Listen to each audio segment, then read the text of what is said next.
Hello and welcome, and we are back to more notable names in African American history. This was meant to be Friday's video, but we're doing it now. Today, we are looking at Fannie Lou Townsend is the name she was born with, but her married name would be Mary Lou Hamer. She was born October 6th, 1917, Ruleville, Mississippi, and would die March 14th, 1977. So she was only 60, at the age of 60 when she ended up passing, but and that would be in Mound Bayou, Mississippi. Civil rights activist who worked to desegregate Mississippi, notably the Mississippi Democratic Party. She was the youngest of 20 children, huge family. She was working fields with her sharecropper parents at the age of 6.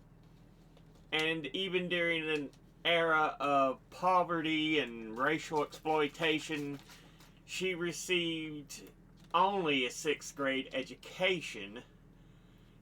And in 1942, married Perry Pap Hamer. Her civil rights activism began in 1962. When she answered a call by the Student Non-Coordinating Committee, SNCC, a name you should recognize if you've watched some of the videos I've done on civil rights, especially Dr. King. When I read the speeches and writings, he often talked about the SNCC, but she answered a call from them when they were seeking volunteers to challenge voter registration procedures that excluded African Americans. Because she did attempt to register to vote, even though she failed a literacy test, yes, one of the BS tests that they held in that era, to keep African Americans from voting, she was fired. She became a field secretary for the SNCC and finally became a registered voter in 1963. In 1964, she co-founded and became vice chairperson of the Mississippi Freedom Democratic Party, which she established after unsuccessful attempts by African Americans to work with the all-white and pro-segregation Mississippi Democratic Party. Now remember, this is the 1960s. We are seeing the slow change in the ideologies. The Democrats are becoming more left-leaning, but there is still a heavy portion of Jim Crow segregationist, pro-Jim Crow, pro-segregationist members. And we're seeing the Republicans go in the opposite direction. Because there is a ideology switch, whether some people want to admit it or not. Facts just point this out. She testified before the Credentials Committee of the Democratic National Convention, commanding that the delegation of the Mississippi Democratic Party be replaced by that of the MFDP.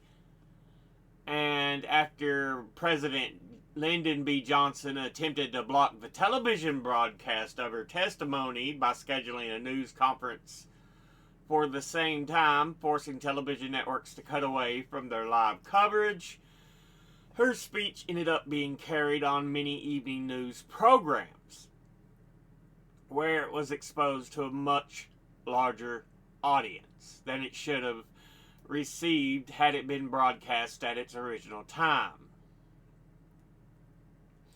In her testimony, she movingly described incidents of violence and injustice suffered by civil rights activists, including her own experience of a jailhouse beating that left her crippled. At the insistence of President Johnson, however, the committee refused to seat the MFDP delegation, offering only 2 at-large seats, provided that neither went to Hamer. She and the MFDP refused. In 1967, her published book, To Praise Our Bridges, an autobiography, as a member of the Democratic National Committee for Mississippi, 1968 to 71, and the Policy Council of the National Women's Political Caucus, 71 to 77. She actively opposed the Vietnam War and worked to improve conditions in Mississippi. She was posthumously awarded the Presidential Medal of Freedom by President Joe Biden in 2025.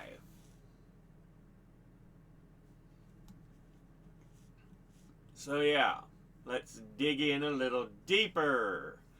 That was from Britannica. This is from, I think, the Student Nonviolent Coordinating Committee, Digital Gateway.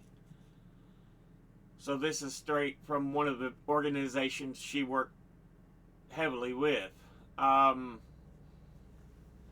She would be raised in Sunflower County, Mississippi. And it was the power of her singing that first brought her to the attention of the SNCC.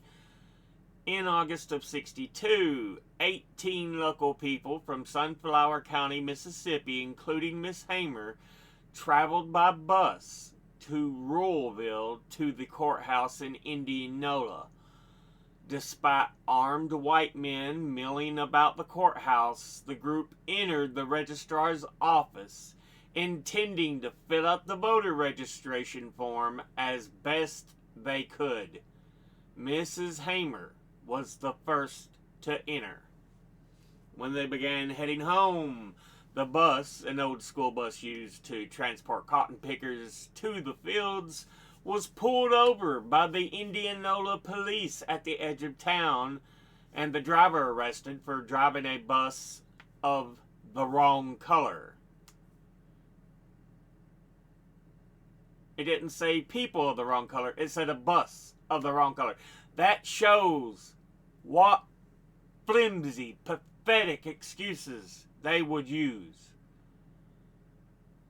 Fear rose among the passengers, but in the midst of the fear and uncertainty, Mrs. Hamer began to sing, raising her powerful voice first in church songs, then movement songs. This helped calm the other passengers, and her voice would continue to be a powerful tool that mobilized many in Mississippi and across the South during times of struggle in the movement. She of course reached 6th grade. At 12, drop out of school and work on the cotton plantations. When SNCC workers arrived in Sunflower County, she was a timekeeper on the B.D. Marlowe plantation because she was somewhat literate. She had some schooling. She could read somewhat. After her attempt to register to vote in '62, however, Marlowe demanded she retract her application or face eviction. This shows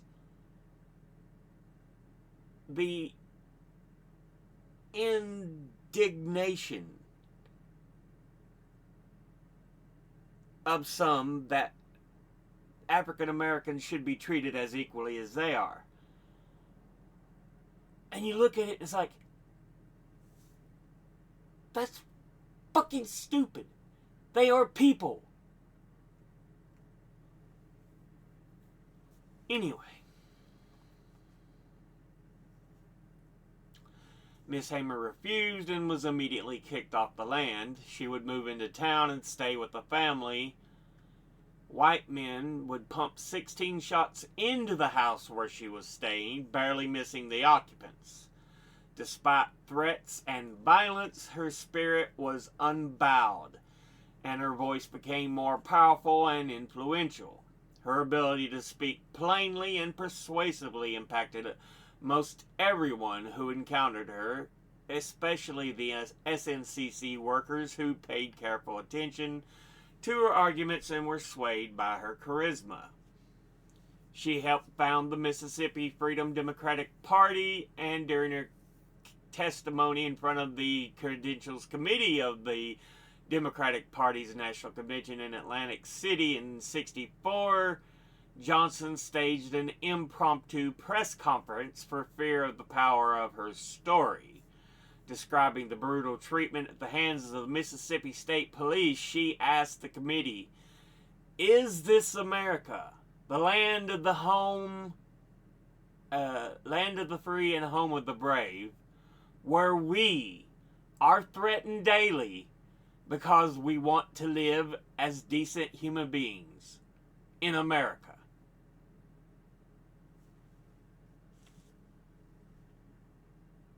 While whether calming people with her singing or speaking truth to power, her voice could not be ignored and inspired many others, as her close friend and fellow SNCC organizer Charles McLaurin remembered.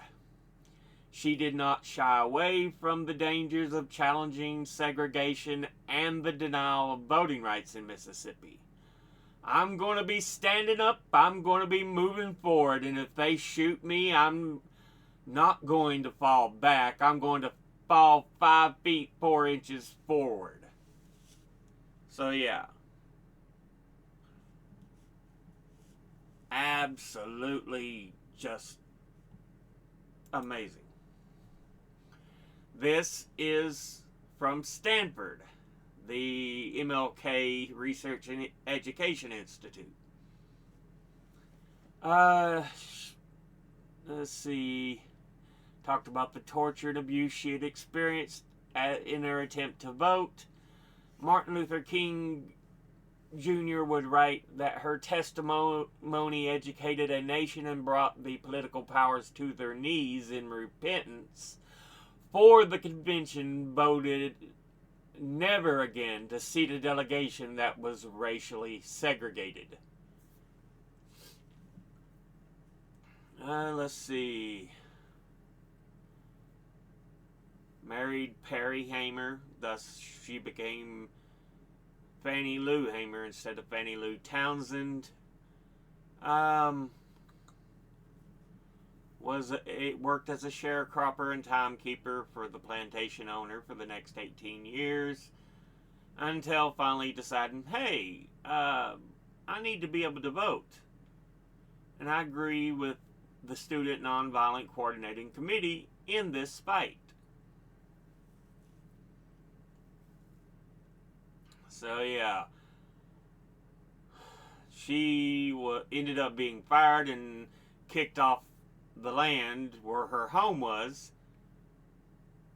She suffered repeated threats in 1963 on her way to Septima Clark Citizenship School in South Carolina. She was so severely beaten in the Winona, Mississippi jail that she suffered kidney damage and was made partially blind. That's the one we heard before about being beaten, abused, and crippled in jail.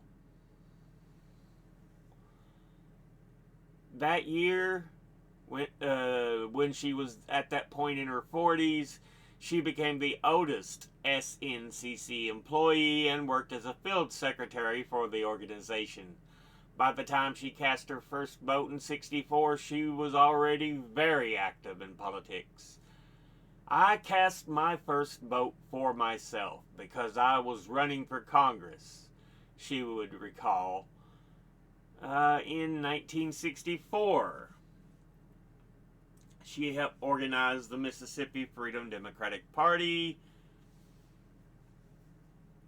to challenge the segregated party of the Democrats. Let's see. She would give a speech that Johnson would try to prevent by broadcasting his own speech at the same time. Hamer would close that speech, which she later broadcast in full on the evening news, by stating, "If the Freedom Democratic Party is not seated now, I question America." Speaking after Hamer and the other MFDP delegates, King told the committee, "You cannot imagine the anguish and the suffering they have undergone to get to this point," and urged the committee to recognize the MFDP.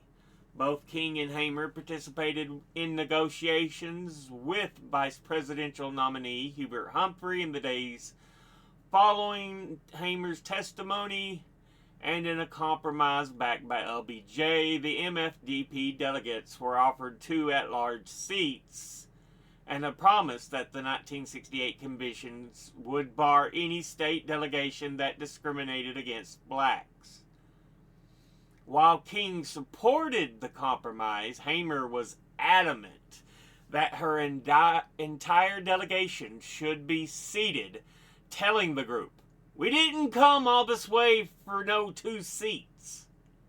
And although the MFDP failed to unseat the regular Mississippi delegation and only won 2 seats at large, their efforts had a lasting impact on the democratic process. Like King, she was motivated by faith, although she was only semi-literate and had committed countless verses of the Bible to memory. Reflecting on the Nobel Peace Prize MLK was awarded a few months after the MFDP challenge, King thanked the great people like the Fannie Lou Hamers, whose discipline, wise restraint, and majestic courage has led them down a nonviolent course in seeking to establish a reign of justice and a rule of love across the nation of ours. Hamer would continue political organizing and working for civil rights as a delegate to the 1968 Democratic National Convention, where she berated authorities for failing to provide justice for Martin Luther King Jr. after his assassination that year. In 1969, Hamer helped found the Freedom Farms Corporation, a nonprofit farming cooperative organized to alleviate hunger among poor blacks and whites in Mississippi. She remained active in civic affairs in Mississippi throughout her life and continued to speak to give interviews about the civil rights movement until her death in 1977. So we've got quite a bit here we were learning. Now let's go through Wikipedia, see if there's any other additional things we can add.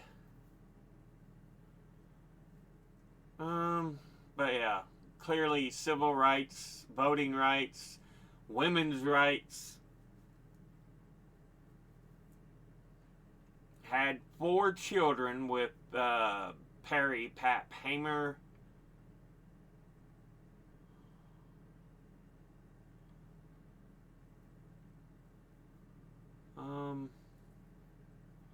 Threatened, harassed, shot at, and assaulted, including by members of the police, while trying to register to vote.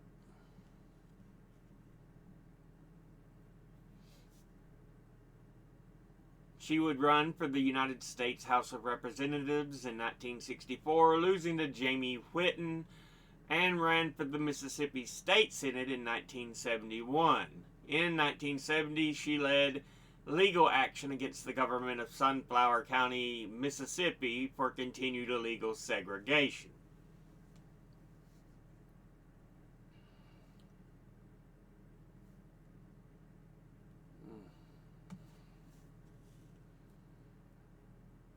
She was inducted to the National Women's Hall of Fame in 1993. We've already talked about her posthumously receiving the Presidential Medal of Freedom.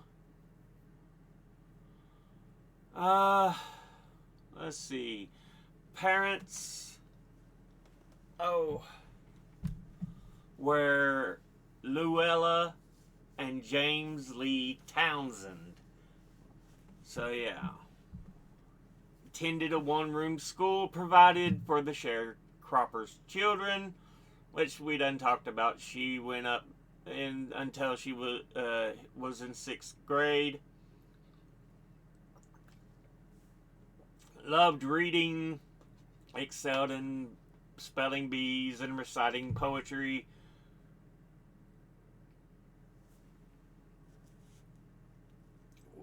By age 13, she would pick 200 to 300 pounds of cotton daily while living with polio.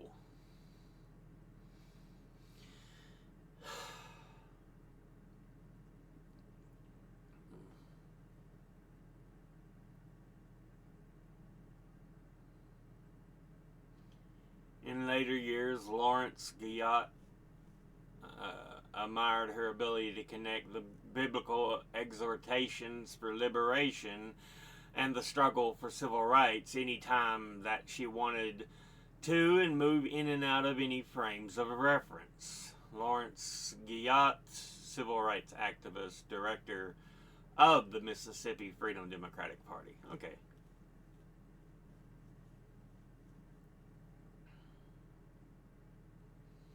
We had so little money, so we took care of her and raised her.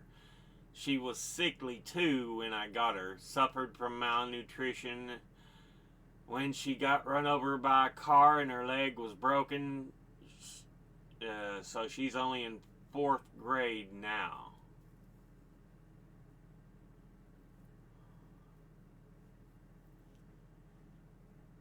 Huh. That's a quote either from or about Fannie Lou.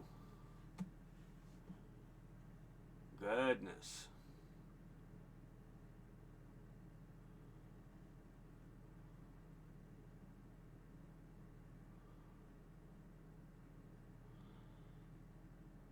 In 1961, a white doctor subjected Hamer to a hysterectomy without her consent while she was undergoing surgery to remove a uterine tumor.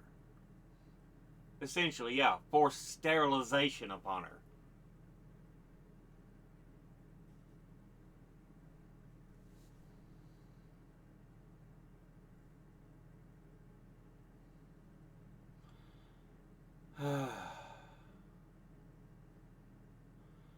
So she had 4 children, but they were all adopted.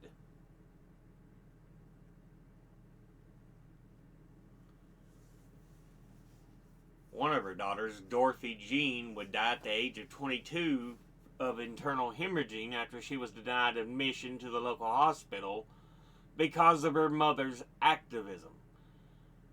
Again, there's no excuse for this fucking behavior by these racist shitbags.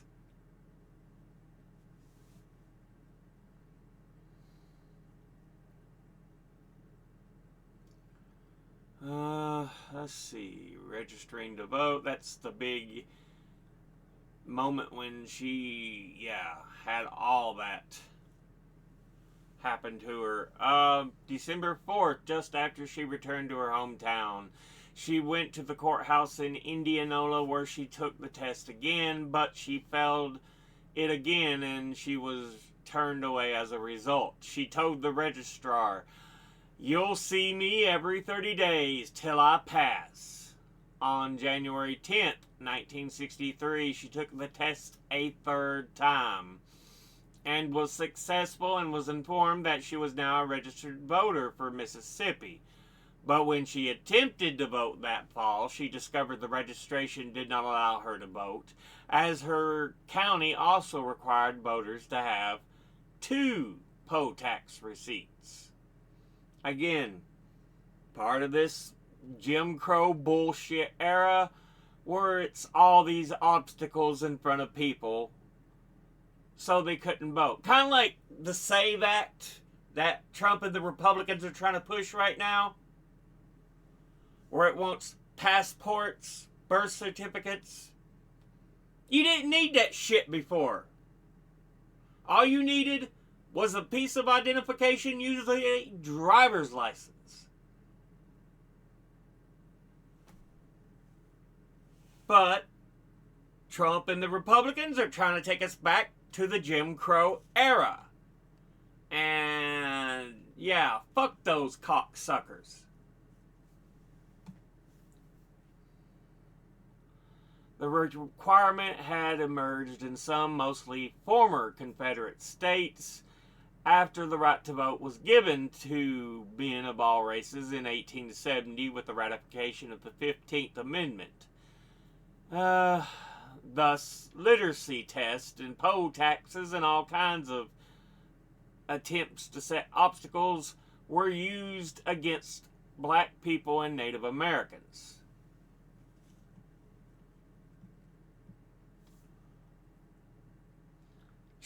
Hamer would later pay and acquire the requisite poll tax receipts. As an example of how black citizens were disenfranchised in Mississippi, Hamer said that she had never heard until 1962 that black people could register and vote. So yeah, it was so pushed against that she wasn't even aware they could register to vote, because there was often so much put in the way as obstacles. So after being in the activism of the Student Nonviolent Coordinating Committee after these incidents, she attended many Southern Christian leadership conferences, another organization that you will often see mentioned when talking about MLK and some of his experiences. The SNCC and the SCLC are quite common when you look at many of King's own experiences. Like I said, I've got a playlist on here where I've read through the entire book, but it's on there on the channel. And these are 2 organizations that show up quite often when he's talking about these incidents. So yeah. The playlist is Martin Luther King Jr.'s speeches and writings.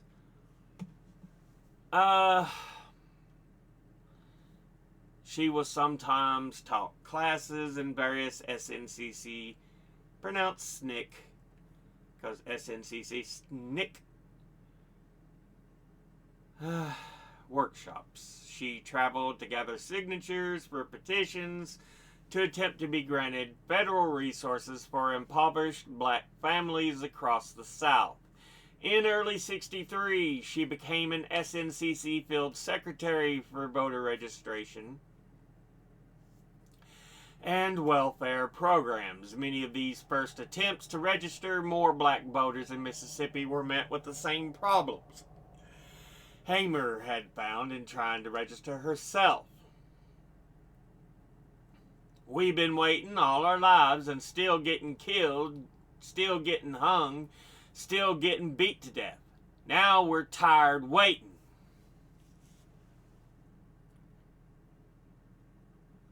And talking about white racist attacks, Hamer would say, "They kicked me off the plantation, they set me free. It's the best thing that could happen. Now I can work for my people." But yeah, she would be fired from her job on the plantation, kicked off the land where her home was.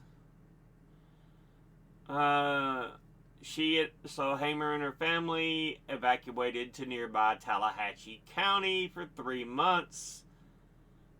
Of course, fearing retaliation by the KKK, since she had attempted to vote.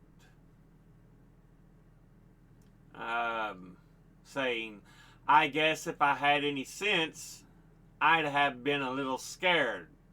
But what was the point of being scared? The only thing they could do was kill me, and it kind of seemed like they'd been trying to do that a little bit at a time since I could remember. There was also issues of police brutality. Traveling by bus with co-activists, they stopped for a break in Winona, Mississippi. Some of the activists went inside a local cafe but were refused service by the waitress. Shortly after, the Mississippi State Highway Patrolman took out his billy club and intimidated the activist into leaving. One of the group decided to take down the officer's license plate number, and while doing so, the patrolman and police chief entered the cafe and arrested the party. Hamer left the bus and inquired if they could continue their journey back to Greenwood, Mississippi. At that point, she was arrested as well, and once in the county jail, her colleagues were beaten by the police in the booking room, including 15-year-old June Johnson for not addressing officers as Sir. I would address them as bitch. Anyway, she was taken to a cell where 2 inmates were ordered by the state trooper to beat her using a baton. The police ensured she was held down during the almost fatal beating. When she started to scream, they beat her further. She was also groped repeatedly by officers during the assault. When she attempted to resist, she stated, "A officer walked over, took my dress, pulled it up over my shoulders, leaving my body exposed to the 5 men.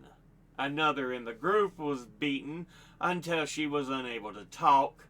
A third, a teenager, was beaten, stomped on, and stripped. An activist from SNCC came the next day to see if he could help, but was beaten until his eyes were swollen shut when he did not address the officer in the expected deferential manner." See, a lot of ego for these racist shitbags. You wonder, where do you get off thinking you deserve all this respect? No, you've got to earn your goddamn respect.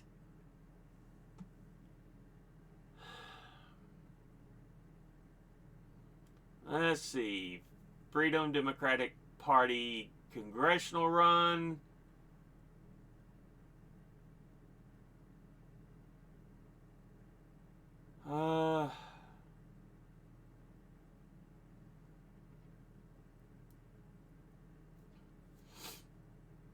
While she ran for Congress and did not succeed, the House committee dismissed her election challenge when she ran for Congress, but the testimony she collected was considered instrumental in passing the Voting Rights Act of 1965. So played a huge role in that.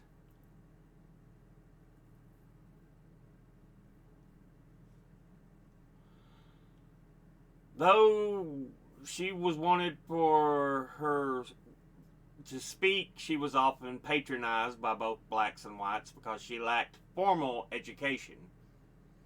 NAACP leader Roy Wilkins said she was ignorant and LBJ looked down on her.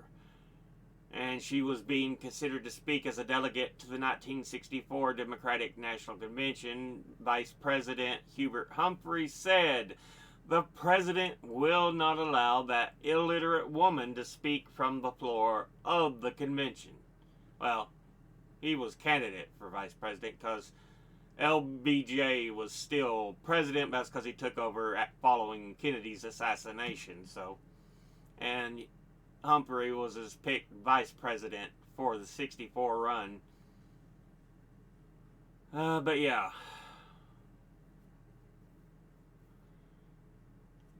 A lot of ego, assholishness.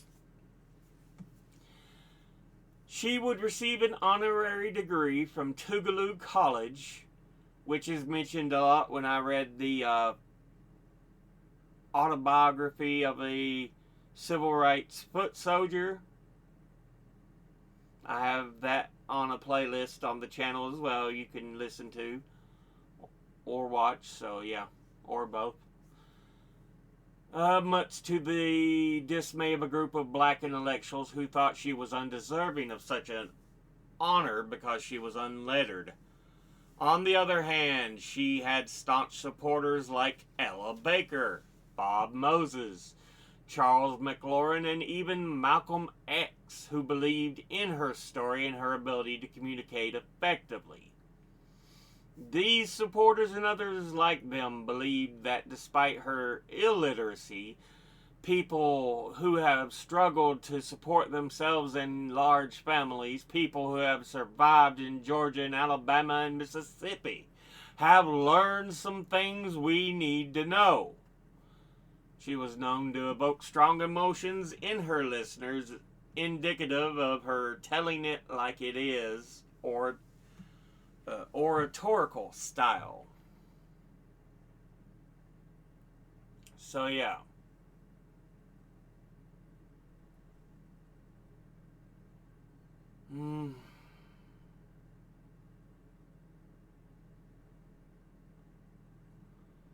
The Reverend Edwin King said of Hamer, she was an extraordinarily good cook of down-home foods.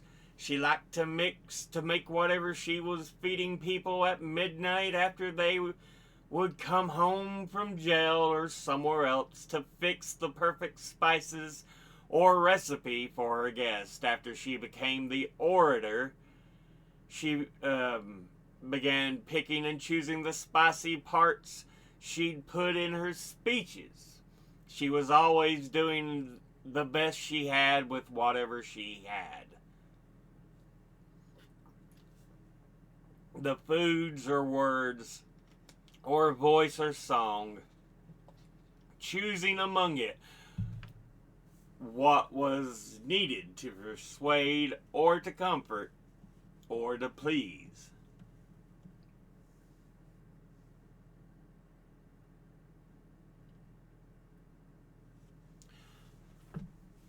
Her Southern black vernacular, indicative of the denial of blacks, particularly black Southerners, access to standard American English, captured the feelings and experiences of black Southerners, and according to Davis W. Houck and Megan Parker Brooks in the speeches of Fannie Lou Hamer, the designation black acknowledges aspect of Hamer's racialized experience that influenced her speech.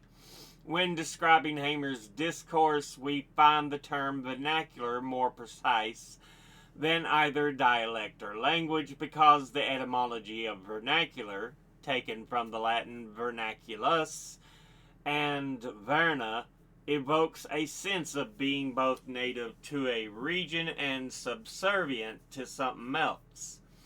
In this respect, vernacular echoes the particularity indicated by the regional distinction as it simultaneously represents the relationship of power and domination that Hamer challenged through her words.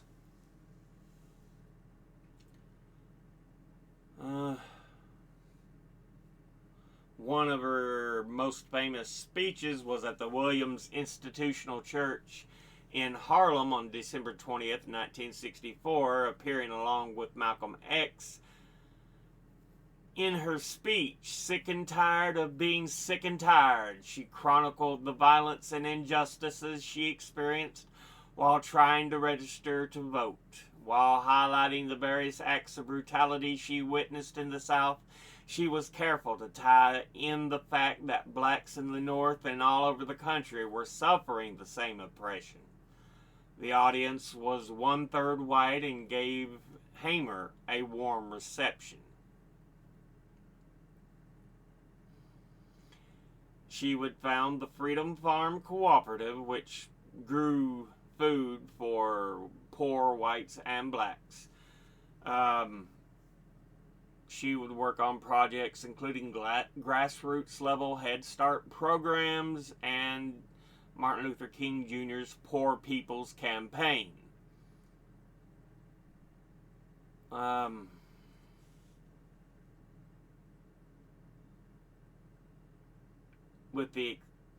She would publish her autobiography in 1967 and said she was tired of all this beating and there's so much hate. Only God has kept the Negro sane.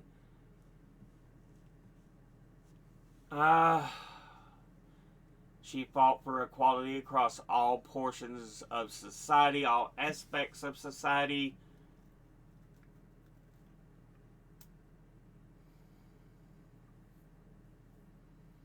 So yeah, she sets up the Freedom Farm Cooperative, like I said, out to help poor blacks and whites make sure they had food. She did oppose abortion, calling it legalized murder, in a 1969 speech at the White House, and described her position in terms of her Christian faith. She viewed birth control and abortion as social justice issues and feared that both were simply white supremacist tools to regulate the lives of the impoverished black people and even prevent the growth of the black population. So it was more the fact that she saw it as something that would be used to keep the black population down.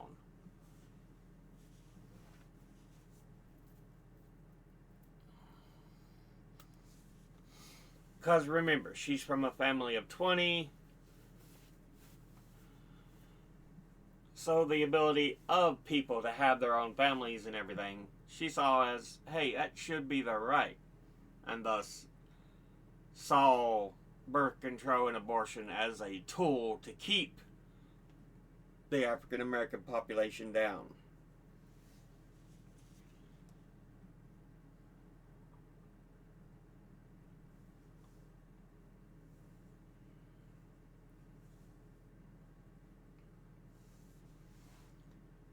Yeah, pioneered the Freedom Farm Cooperative in an attempt to redistribute economic power across groups and solidify an economic standing among African Americans. And in the same vein, she partnered with the National Council of Negro Women to establish an interracial and interregional support program called the Pig Project to provide protein for people who previously could not afford meat.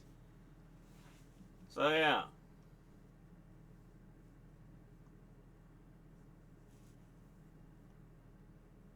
Essentially, doing the Christian thing, helping people.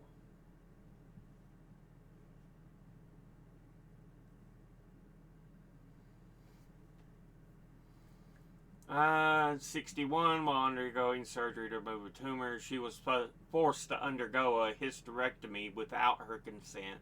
We talked about that. She would die in 1977 in Mound Bayou, Mississippi, and be buried in her hometown of Ruleville, Mississippi. Her tombstone quoting one of her quotes, "I am sick and tired of being sick and tired."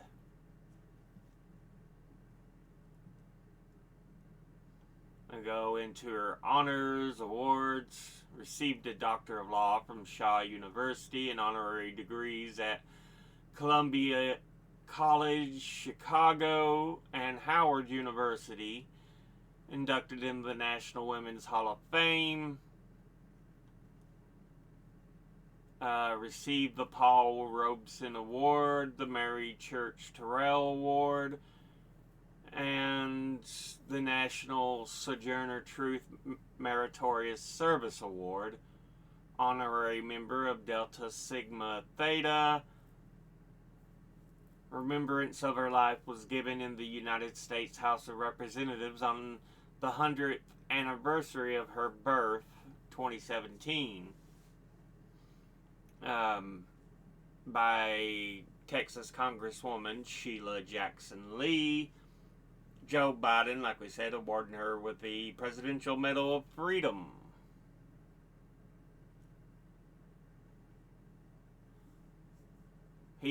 Martin Luther King Jr. recognized Fannie when he won his Nobel Peace Prize.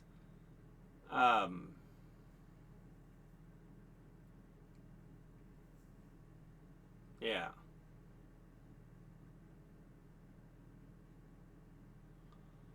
So much about who she was. Works about Fannie Lou Hamer.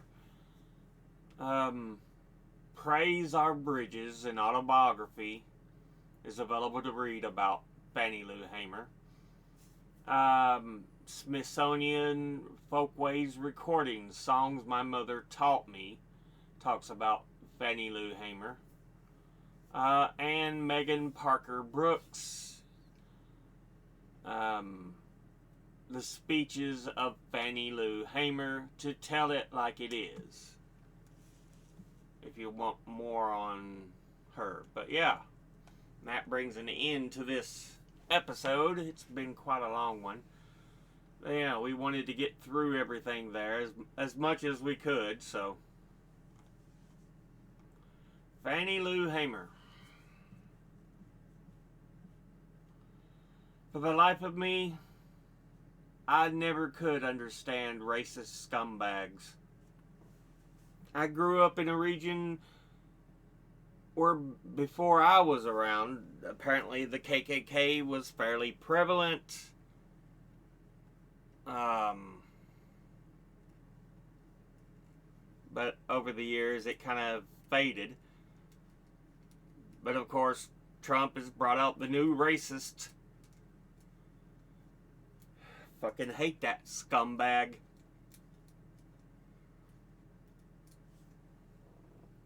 Anyway, with that, educate thyself, think, read, study, learn. Someone tells you something you have trouble believing, ask them to cite their sources, and it shouldn't just be some blog entry or unproven BS by a man in a tinfoil hat. But I'll be putting my links and sources in the description box below the video. Thank you all for watching. I'll see you all in the next one. Until then, later.